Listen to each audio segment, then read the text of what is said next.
Good evening. As I was looking over the assignment, two words jumped out at me right from the start, and they were wise and ambitious. I think these are really two key concepts for social studies educators to incorporate into their classrooms. For one, they speak to a curriculum that is engaging and challenging for students. And I think they also challenge the teacher to approach content from new and unique perspectives for students. And I think these are two concepts that we're going to explore in depth a little bit. And I think they will turn out to be a unique addition to my own beliefs and personal philosophies about education. And one of the first things I want to discuss tonight is how ambitious practices begin by challenging students. I've learned a lot this semester about education, especially working in the classroom for the first time. And one of the most difficult things that I found was when you're sitting down and planning a lesson and then getting up there and teaching that lesson, is finding ways to challenge students to think differently and uniquely about the content. It's about trying to get them to incorporate their own personal narratives, their own personal beliefs into the lesson so that they can come out of that lesson with not only the content knowledge you want to impart to them, but also the skills and dispositions that will help them make better citizens and perhaps make their communities and their own lives a little bit better. And as teachers, we should not shy away from this challenging content, but we have to ensure that it is approached in a way that is respectful of student differences and their own unique beliefs. One of the comments I pulled out from Larson and Kuiper was that when you have challenging content, it's important to convey this ahead of time, to let students know that what they're going to discuss today is going to challenge their beliefs, it's going to challenge their values, and it's going to get them to approach the content in a new and unique way. It helps them concentrate on the content you're teaching, but it also gets them to focus on more than just the content. They get to incorporate their own narrative into it. And that's a unique perspective that I think the social studies classroom has that many other dispositions don't. Is we get to let our students tell their own story. And we get to let them incorporate that story into the content, to make it their own, and to pull out their own ideas from it. And every student learns differently. It's not to say that they will approach something entirely different from one another, but students have methods that they like more than others. Some students learn best visually. Some students like videos. Some students take more notes than others. Some students will shine in a classroom discussion. Others will be more quiet and sit in the back, and you often don't hear from them in a class. It's important that as the teacher in that room, that you speak to each one of those students' needs and experiences so that they can grasp the content in a new and novel way. One of the things that I learned during my placement was I had several students who always talked in discussions, and some that they just sat in the classroom, the back of the room, and they kind of fell away and you really didn't know they were there. One of the goals I want to do is I want to be able to speak to those students that just sit in the back and kind of shy away. Let's bring out their narratives, their stories, and let's challenge them to speak and give them the confidence in themselves to discuss topics and become a part of the classroom. I also think that wise practices begin with planning. It's easy to say, but one of the most important things we can do as educators is begin to challenge students during the planning phases of our lesson. And in many ways, this begins by applying the principles of backwards design. As our standards in Virginia are ready-made for us. We take those standards, they form the base and the foundation of our lesson, and we get to build all the supporting structures around that.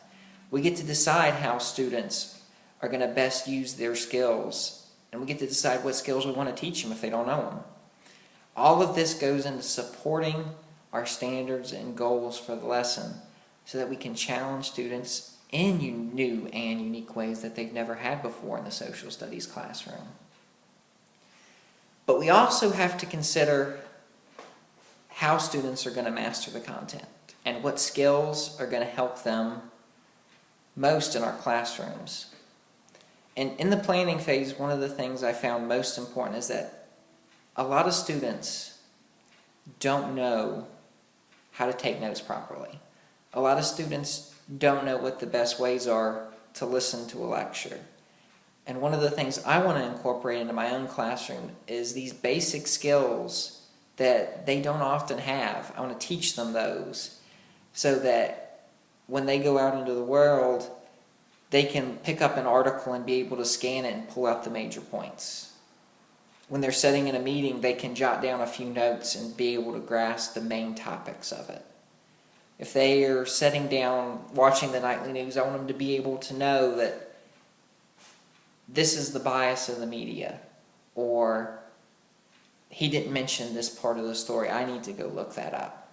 That's how we challenge students. We give them the skills so that when they get out into the world, they can look at what they're seeing and hearing and challenge it with their own personal beliefs, their own values, and their own narratives.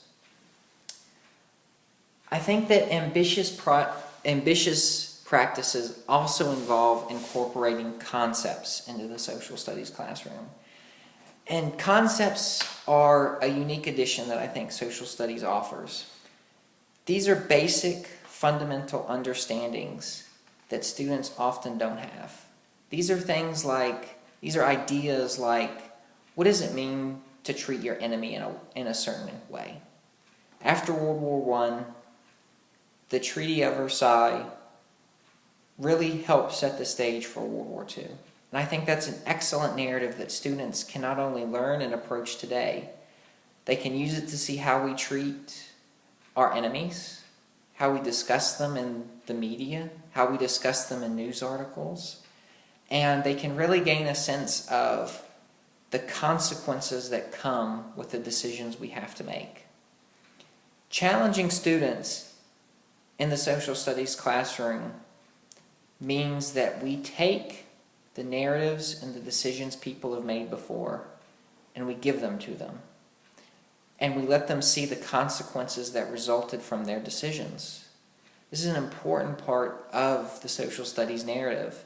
It's an important part of our own narratives, that every decision we make comes with certain consequences and results that we have to live with.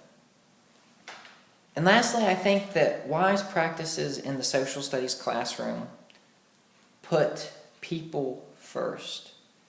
One of my favorite quotes comes from Emerson in his essay on history, and I'm not going to read the full quote, but he said, "We must become," and you can fill in the rest. We have to become the people we're studying. We have to let students see their perspectives and their narratives. We have to let them take them for their own and incorporate them into their lives. We have to let them pull out the skills that help them learn and one day make their world, their lives, their careers, their education better. Barbara Cruz and Stephen Thornton, in their book on English language learners, wrote that effective social studies instruction emphasizes the relationship amongst concepts. And that's really what wise and ambitious practices are. They're pulling together things like our planning. They're pulling together incorporating challenges into our curriculum, into our classrooms. They come from incorporating personal narratives and the personal stories that they may not often have seen. One of the most important things I have gathered this semester and from my teaching experience so far is that as an educator, I cannot control the prior knowledge my students walk into the classroom with. I can do nothing about that. But what I can control is what they leave my classroom with. And I want them to walk out of my classroom every day knowing that they were challenged and that they had to think and that they had to apply what they knew in new and unique ways to solve problems. That my classroom wasn't just about talking about some date in the past or some person they'll never understand, but that they walk away knowing that what they learned about will have applications for their lives, even if it's only a skill that they brought to bear against it. This is what a wise and ambitious social studies classroom looks like. It's one where the students walk away feeling like they were challenged and knowing that their hard work will one day give them a better life, a better career, and a better education.